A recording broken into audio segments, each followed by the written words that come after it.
Ladies and gentlemen, everything I said on Thursday night is fully coming into fruition. Not only did I tell you all that Matt leaving would lead to feed suffering, which they have, don't let people tell you otherwise, but it also has led to Cam becoming a target for a lot of players, even T-Kor, someone who, in my honest assessment, does not benefit whatsoever from Cam or Cedric leaving pre-jury, and she has entertained both of them leaving before jury. Just another example of how she doesn't know what she's doing. Understand here, Coach, we've got to discuss Chelsea's HOH victory, which I'm still puzzled about because she didn't need to win it. But if we're all being honest with ourselves, it's a blessing in disguise she won it if T-Kor was going to be this much off code. Now, in all seriousness, I am shocked by the fact that MJ, Leah, and Lisa can be on the wrong side of a vote in which the rest of the House voted 8-3, and yet neither of MJ or Leah touched the block due to the threat of MJ's twist. And yet, here's the funniest part about it. Angela has managed to convince Chelsie that the other twist Lisa has. So now Chelsie is operating under a premise that she has to keep Lisa off the block, which led to her trying to push for Cam to hit the block, one of the dumbest gameplay implementations I've ever seen, for her to allow the two women on the wrong side of the last vote to in any way alter HOH was an L. But that's not all. We also have to discuss the fact that Quinn has been caught red-handed being a rat. This is a guy who started off this season on easy mode, I'd argue very easy mode, due to the overpowered twist he always had at his disposal. That twist has given this guy all of the gas, all of the delusions of grandeur to believe he's this mastermind, when the truth is, if he didn't have the twist, he wouldn't have the confidence to play the way he's playing. And his mistakes would be more magnified because he wouldn't have the twist to fall back on. We've got to discuss him because he's one of the biggest influences and why T-Kor is so off code now. We got to discuss Kimo. Once again, proving to be the stereotype of the only thing his archetype can do is be a rat. He ratted out Tucker last week, but it's so interesting how these rats don't want to rat out Quinn, but they're okay with ratting out others. Ladies and gentlemen, we also have to discuss Kenny winning the power of veto. Matt would be proud, and I'm proud of you, Kenny. Salute, Coach. We got to discuss this and more here exclusively on RBR, where the real stars are. I have been a fan of this show, of this man, since I heard him speak, since I saw him break down these games from a black, not just from a black male perspective, but also from a gamer. Like he's it's like he's played the game many times before.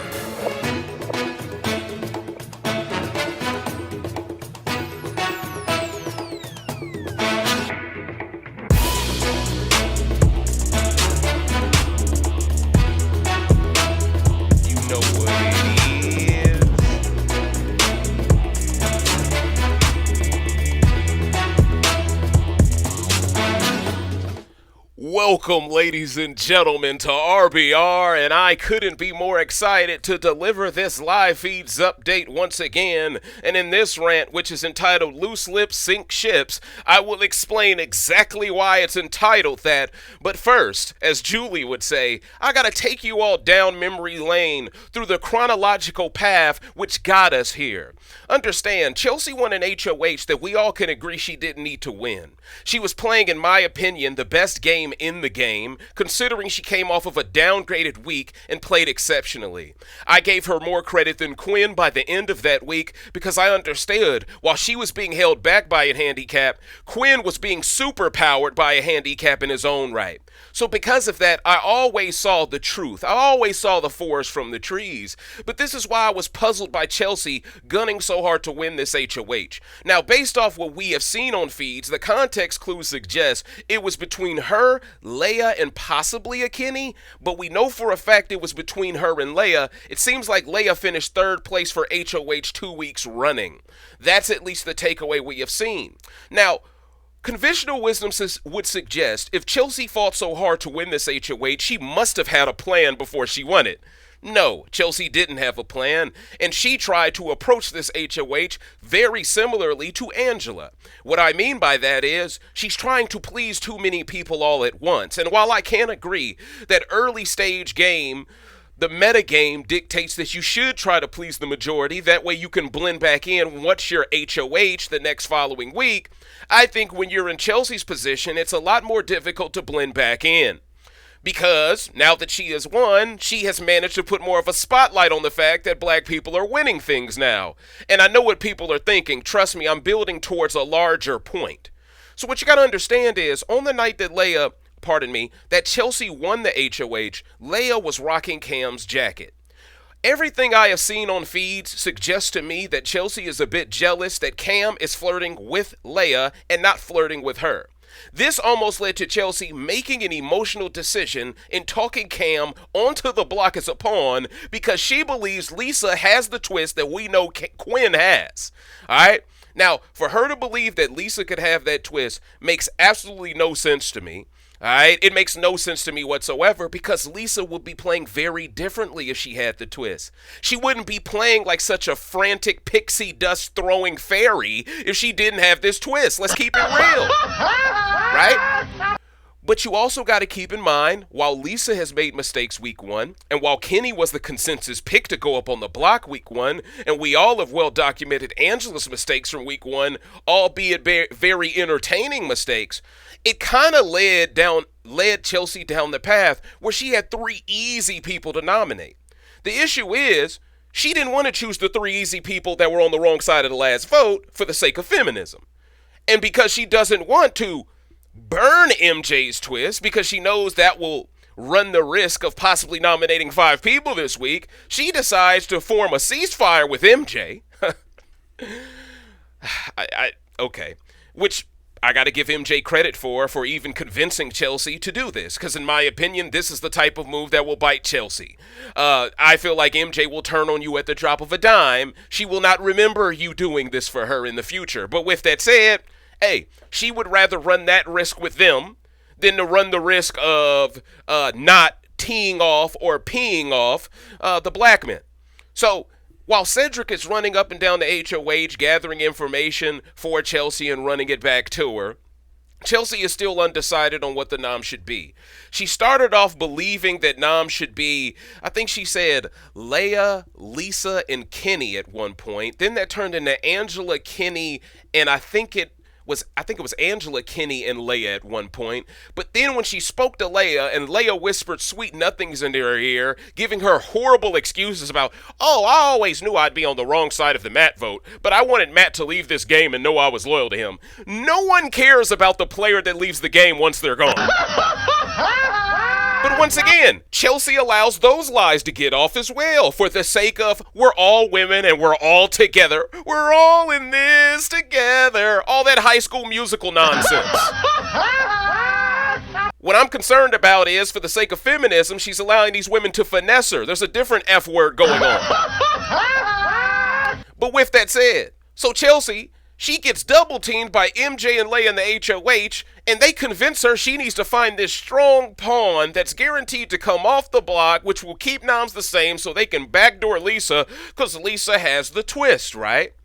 So Chelsea's entertaining it. Eventually, they bring Cam up there, and they do a 3v1 ambush on this brother and try to convince him it's somehow in his best interest to volunteer to go up as a pawn, win Veto, take himself off. That way, in case a twist is used, he can't touch the block again this week. And so she can test his loyalty. All these excuses I'm seeing online that would never apply if Cam was HOH and he wanted to force Chelsie into that position of being a pawn was thrown out there. Because once again, no one keeps that same energy when the gender roles are flipped. And we brought this up in the Matt and Angela dynamic.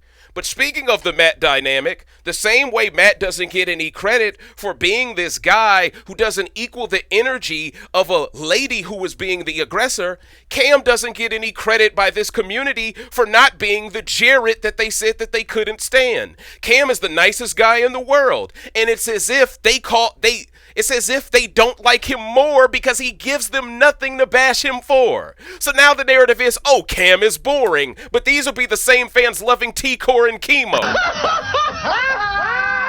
Quite convenient that. It really goes to show once again, no matter what, the brother's on the wrong side of the 8-ball.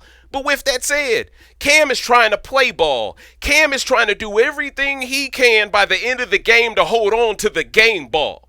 And yet, you have his sister Chelsie entertaining the ideas of Leah, who should care about Cam, MJ, who claims to care about Leah, and Chelsie, who should also care about Cam. Both of those women should never want to risk Cam for their own games. But it's the idea that they didn't want another woman on the block, so now they're trying to find some goofy to go ahead and be the sacrificial lamb so they can keep acting like they're the black sheep. And that's, of course, me paying homage to the patrons who got a fantastic rant yesterday morning. Please become a patron today, and you will be well fed throughout the entire season. So Cam, right before noms happened, he says, yeah, I'll do it. But it's clear based off his face he didn't really want to do it.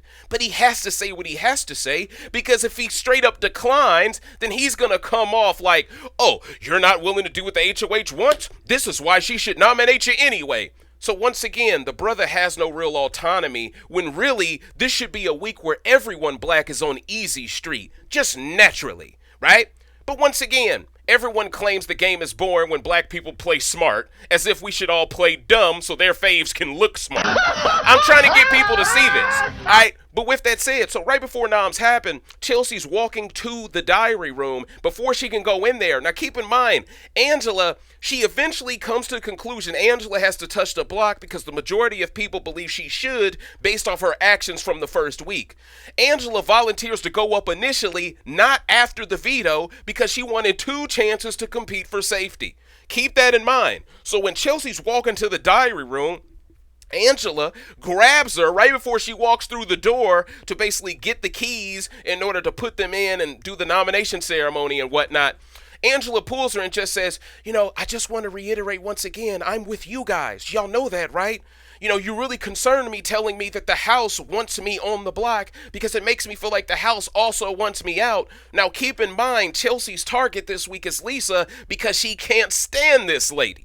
All right, now let me put this up there because I'm talking at such a rapid-fire succession. All right, I got to keep in mind the game has only been alive for about 10 days now, all right, or 11, I guess, now. So I'm trying my best to appease everyone in this moment, but understand I'm so passionate about the game, I'm talking quickly. So Chelsie goes into the diary room, feeds cut for about 30 minutes to an hour. Every fan of these sisters and brothers are very nervous that this sister is gonna blow a 3-1 lead by nominating Cam. And where I have exception to all of this is, why was Cam the first pawn thought of if all these comps now have so much equity? Why are people judging him based off his physical appearance, just assuming he could win any comp, if equity is all people say that this season is good for having in comps? If women have won the first 2 comps, why is Cam the first choice as a pawn during a sister's HOH? To me, I think they were trying to set Chelsie up to look foolish, and luckily, she used her better judgment, and she ended up nominating Lisa. So noms ended up being Lisa, Angela, and Kenny. Okay, so the 3 people who were involved in fights last week are all on the block. Matt's gone. Even though I can create the argument, all those fights were about Matt.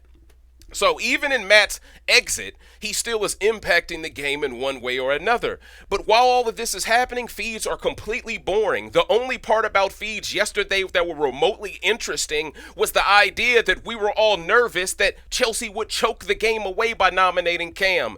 Other than that, Friday was very missable from a feed standpoint.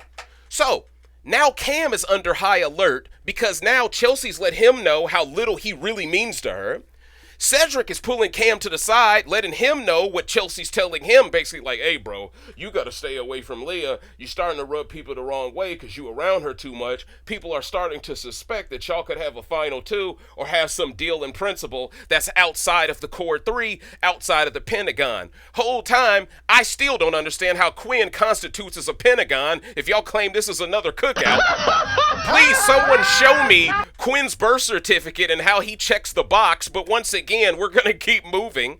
But understand, if Quinn wasn't perceived as having this overpowered twist, he wouldn't be included in all of these different circles so he could stay on easy mode. Quinn hasn't had to work very hard because of this twist, and this is why I believe he started getting sloppier, believing he could never be called out for his ish. Now, I'm going to get there, don't worry. So that brings us to earlier today. Feeds kick off, people wake up. All right, Angela, Lisa, and Kenny all know what the assignment is, as the kids say these days. When the veto comp comes around, one of them got to win it and one of them got to come off. Now, based on the way Chelsea's carrying herself, she just doesn't want Lisa to win it. Now, what I need to mention before we get to Saturday is T-Kor. T-Kor and Kimo, all right?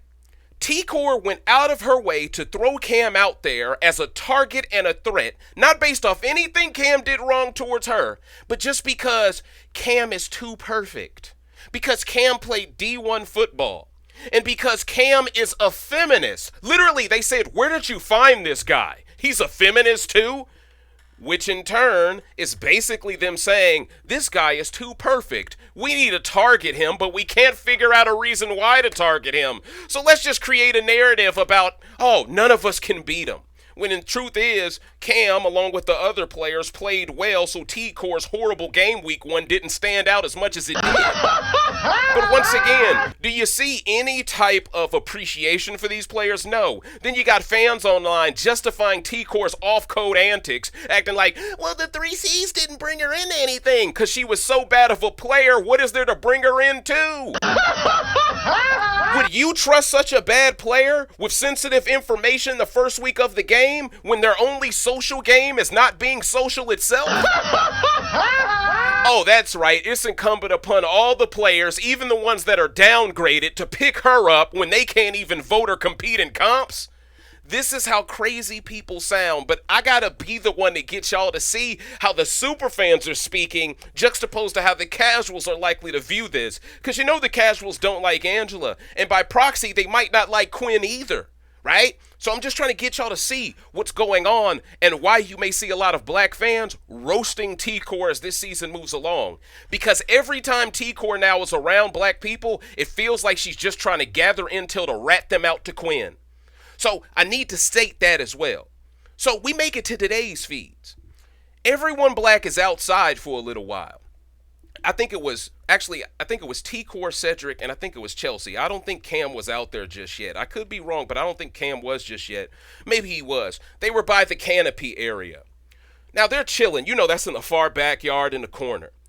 Angela sees them from the kitchen. Now, she's already a bit rattled about the fact that she didn't nominate anyone black and someone black put her on the block as a pawn.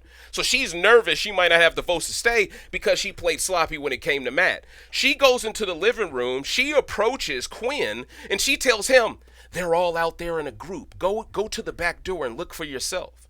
Quinn goes out there. He sees all the black people hanging out. Now, keep in mind, this is something that plays a role in the subconscious of everyone whenever there's more than one black player on the season. They always assume we're always aligned anyway, right? So at the end of the day, this plays a role in the confirmation bias. But see, people want us to play sloppy to let them off the hook for their assumptions.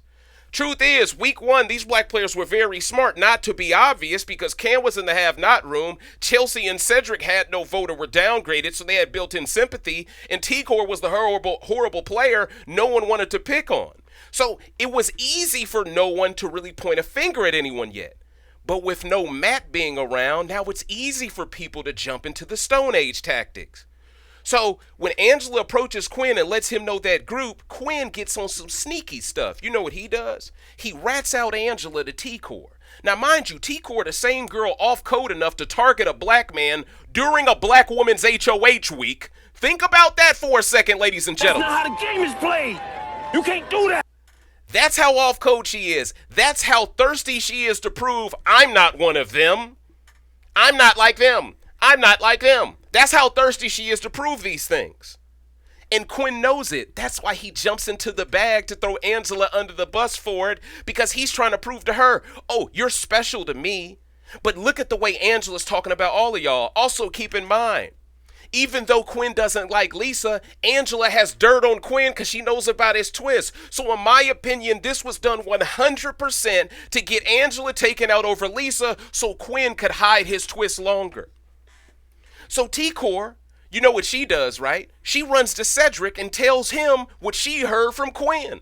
Whole time, it's very interesting to me how T-Kor can snitch on Angela but won't say anything about Quinn when he has vehemently talked about targeting not only Cedric but Cam as well pre-jury. And we know for a fact his biggest issue with both of those men stems from the fact that they have more charisma, they have more riz, and they have more real chemistry with Leah, who he doesn't have any with.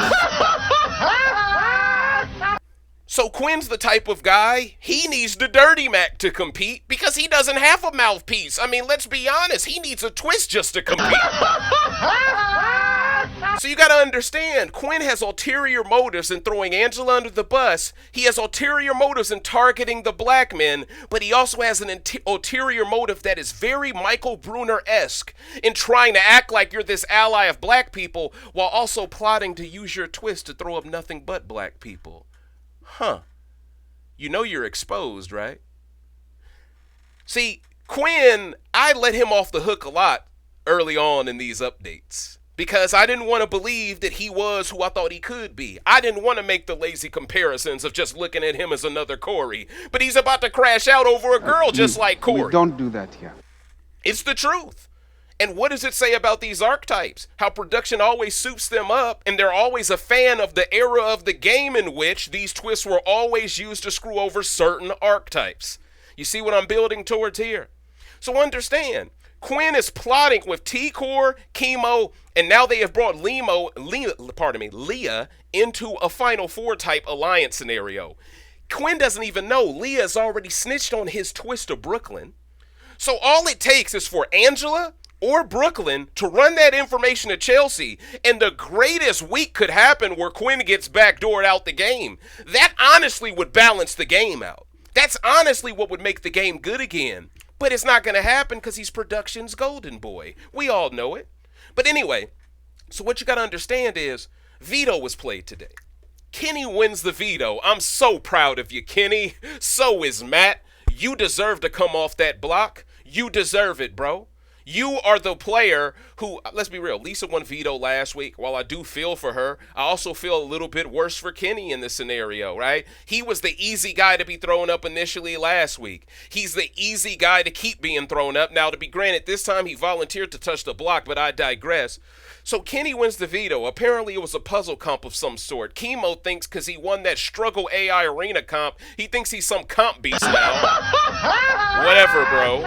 All right, and while this has happened, T-Kor is confused why Lisa is a target of the house because even T-Kor knows once Lisa's gone, she's now the new insufferable woman on the cast.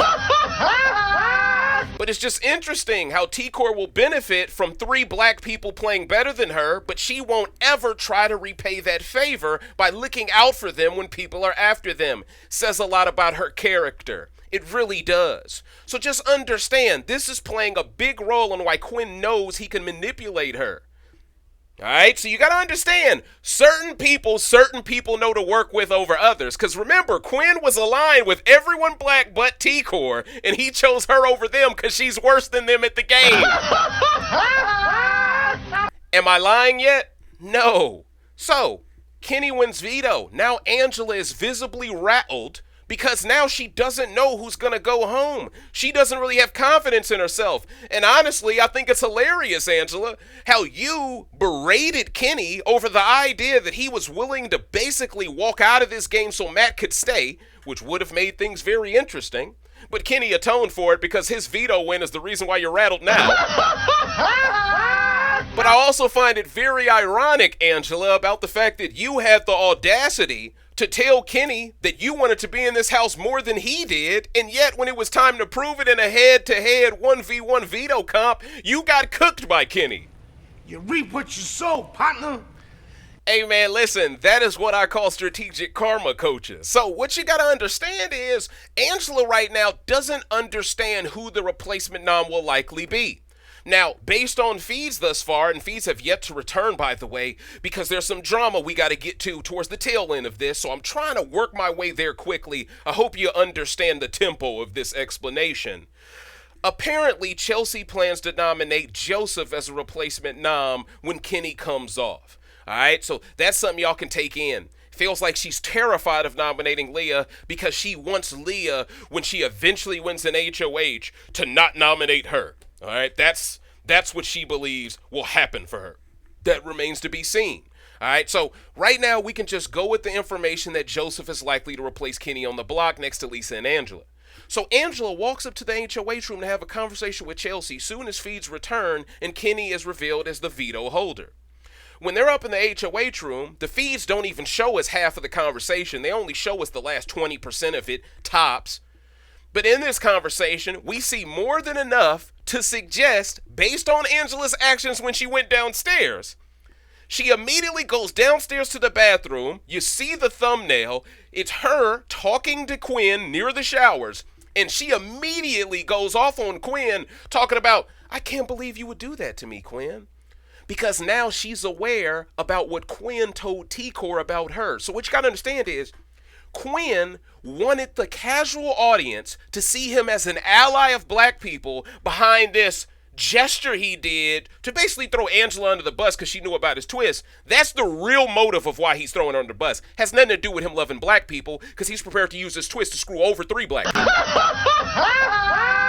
So right now, he's trying to use Angela as the meat shield. He's basically doing what Michael Bruner and Brittany did to Kyle. They were all gung-ho doing what Kyle wanted for weeks. Remember the whole Nexus event when everyone was split up and some people had to go outside and some people stayed inside? Remember all that? This is Quinn's moment to be Michael Bruner now. Because now he can position it as if he was never trying to target nothing but black people due to jealousy, because he has this complex of knowing he's not capable of pulling Leah fairly. So he's been slowly but surely bashing Cedric, bashing Cam for every little thing, even though they have never done anything wrong by him. They have always included him in everything. They included him in the collective, included him in the Pentagon. Shoot, I think they also played a role in why he was included in Barbershop. I think they played a role in a lot of this, right? So they have done nothing wrong by Quinn, similar to how Jared didn't really do anything wrong by Corey. Corey wanted an excuse to turn on the brother because he wanted to follow Applebee's to the end of the world. It's just the truth of it. A simp will always be a simp, and it's as simple as that. So, what you need to understand is, feeds immediately cut when Angela's confronting Quinn. T-Kor walks in the bathroom asking for an explanation, looking like Samuel L. Jackson in Django. I'm being honest. For her to protect Quinn this hard, knowing he is targeting 2 black men, is disgusting to me. All it takes now is for Brooklyn or Angela to expose Quinn's twist, and he could hit that block easily over Joseph. And honestly, Chelsie, that would be the greatest thing for your game, because he plans to nominate you next to Cam and Cedric anyway. So you might as well take the shot at Quinn now. Hashtag that, ladies and gentlemen. Take the shot, Chelsie. You a former Hooper, coach. Take the shot. You feel dig me, coach? Take the shot. I would love to see it. And see, what's so funny is how all the people who were so thirsty to see Matt leave, watch how quickly all of them, no, I want Quinn to stay though, because he's the type of non-alpha male they love. Because a woman can manipulate Quinn because he's thirsty. But we need to keep it real and admit, just like y'all said, Matt don't deserve to stay. He made mistakes. Well, Quinn made plenty of mistakes. He don't deserve to stay. Huh? Hey, I'm just keeping that same energy with you, baby. You're just the one whose chakra is fluctuating, coach, in the tune-in exam. But that's the part of this that's so funny to me.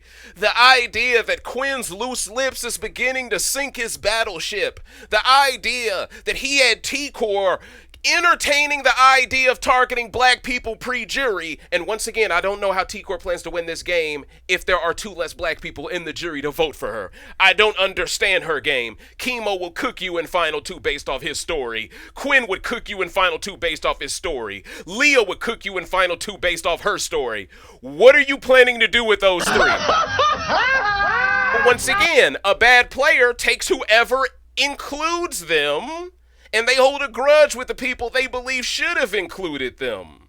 But once again, if you had played better, they would have included you. I mean, you share a bedroom with 2 of the black players. That says a lot about how bad you were week 1.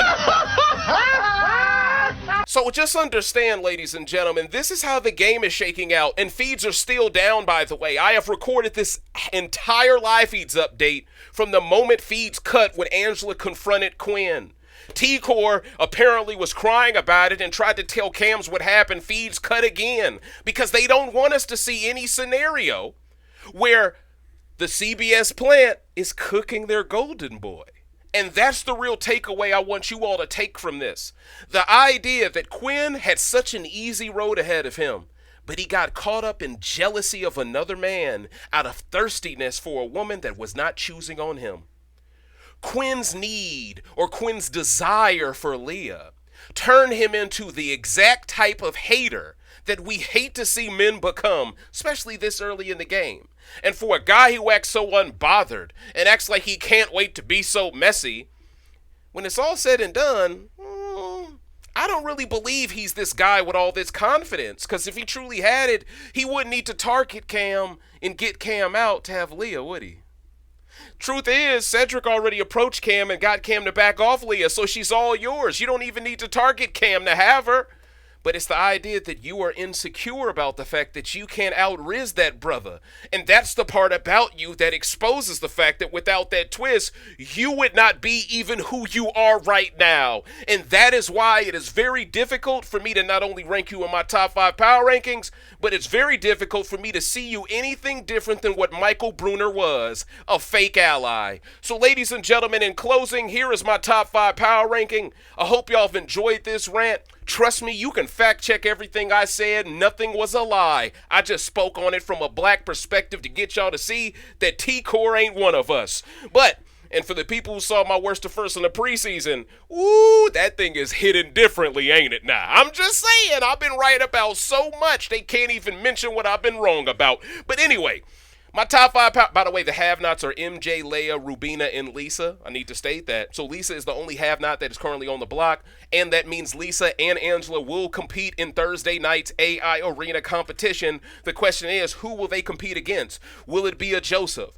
Will Chelsie backstab Cam and throw him up because he flirted with Leah and doesn't flirt with her enough? In my opinion, it should be Quinn every time if he gets outed for that twist by Brooklyn or Angela. Take the shot now, burn that twist along with him, and let's have a game that is fair, man. These overpowered twists ruin the game, and it gives dorks the ability to believe that they're alpha males. I'm being honest, bro. But with that said, my top 5 power ranking in closing are none other than number 1, Tucker. Out of every player that rose from the first week, he has stayed as consistent as he's been, and he's starting to cook now because Lisa's a have-not. His social game only got better because of it. They loving his food. Lisa, you're cooked. Something serious. But nah, either way. Number 2, Brooklyn. She has the keys to destroy Quinn's game at her disposal due to Leah snitching on Quinn, which just further shows how dumb Quinn is for sipping so hard over a girl if she could just tell on your twist so quickly. And then, of course, we have MJ in 3rd place because she gets to hold on to her twist for another week. She never has to touch the block. I mean, I cannot justify her not being top 5 considering she just lost her showmans, and it's like no one wants to burn her twist. Oh, she benefited the most from the way this week is going thus far. Well, the 3rd most, I should say. 4th place, I'm going to finally put Rubina in my top 5. She's a have-not with the other 3 women who are on the wrong side of the vote, which suggests she is being used as a spy to run information back to other players. We know she is most loyal to Tucker. It feels like Rubina and possibly Brooklyn are trying to work together on an all-women's alliance that includes Kenny as a +1. So you see what's going on. They're trying to take out men. So why not backdoor Quinn when he has an overpowered twist? It just makes the most sense to me. If y'all really want to run the gauntlet and have an all final 8 of women, you need to take out the guy with the most powerful twist in the game. And once Chelsie catches wind that Quinn has the twist, not Lisa, I'm sure she can figure out a way to reconcile with Lisa and then force Quinn to prove himself in the AI arena. I think that's fair to all parties involved. And I think it would be the greatest karma in the world if Angela beat Quinn in AI arena. I should be a TV writer because I've already created a storyline that would be gold. But ladies and gentlemen, now I want to hear your reaction to what you've been told. I'm Dave Smith from Recency Bias Radio, where no one is safe from criticism. Please don't forget to like this video, comment underneath it, and give me your thoughts. Oh, in 5th place is Kenny in my power rankings for winning that veto. Let me not forget to state that. Thank you so much for helping me reach 15K. I'm on the road to 20K. Hopefully y'all enjoyed this live feeds update. And whenever feeds return, I'll be back to see what's happening. But it really feels like production is censoring a lot of stuff involving Angela to protect her reputation. Because after the Matt thing, a lot of people do not like Angela. And the last thing they want to show is Angela going at Quinn, who they have been pushing as the one America should love now. It'll just make Angela more disliked, in my opinion. I think this is what production is trying to avoid. Also, I think they're trying to keep us watching these episodes. I think this is playing a role as well. They want those ratings to stay high. But with that said, ladies and gentlemen, I'm Dave Smith from Recency Bias Radio, where no one is safe from criticism, and this was Loose Lips Sink Ships. What are your thoughts? Are you disappointed in T-Kor for turning on Cam and Cedric? Are you disappointed in Chelsie for being willing to risk Cam this week when it's only week 2? What are you doing, coach? Are you impressed by Cedric to pull Cam to the side like Andre Iguodala and Andrew Wiggins and be like, hey, bro, you got to get it together, dog. You got to get it together. You off your square. I am. Are you impressed by Kenny winning this power of veto and showing Matt that, hey, just because you're gone doesn't mean I'm not going to fight. That one's for you. Matt would be proud of you, Kenny, and I'm proud of you as well. Because now, finally, a guy, well, I guess you could say Kimo won a comp on Thursday, too. So now it's 2 comp wins. Actually, it's 3 comp wins to women, 2 comp wins to guys. All right, so it is starting to look a bit fair now. Are you worried for Lisa? Are you more worried for Angela after she called out Quinn? Personally, I think Angela's only chance of staying is to out Quinn's twist. Do you believe Quinn will be backdoored if Brooklyn and Angela out his twist? I think it's highly possible. And I think if Chelsie knows the entire house is okay with burning such an overpowered twist, because remember, Quinn was the fool who told people the exact way the twist works.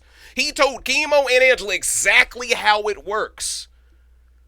Some of the most foolish gameplay I've ever seen.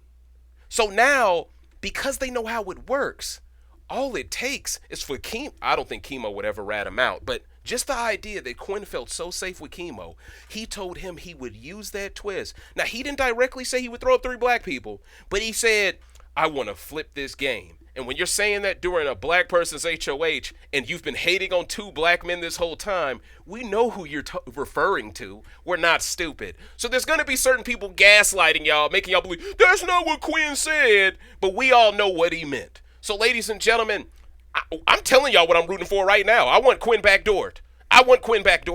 But you know what? If they throw up Joseph, fine. But I could see a scenario. I could legit see a scenario where Joseph, they could pull a fast one and take him out this week too, because this all-girls alliance thing is looming. And we know Kenny can't stand Joseph. But we know Kenny also can't stand Quinn, and that's why it's another W that Kenny got the win. You feel it, dig me? But anyway. All right, I'm rambling on now. Thank you so much for watching. I'll see y'all for another live feeds update, most likely on Monday. Hopefully this can hold you over the weekend. And thank you so much for all of the support. Until next time. Quinn, you got caught red-handed in the cookie jar. And unlike Michael Bruner, I'm not sure you have any excuse for what you did. I saw you when Angela confronted you. Your excuse was, oh, I was confused. I thought T-Kor was included in our big group. Nah, bro. You was trying to screw Angela over after she's been nothing but loyal to you, knowing she had dirt on you.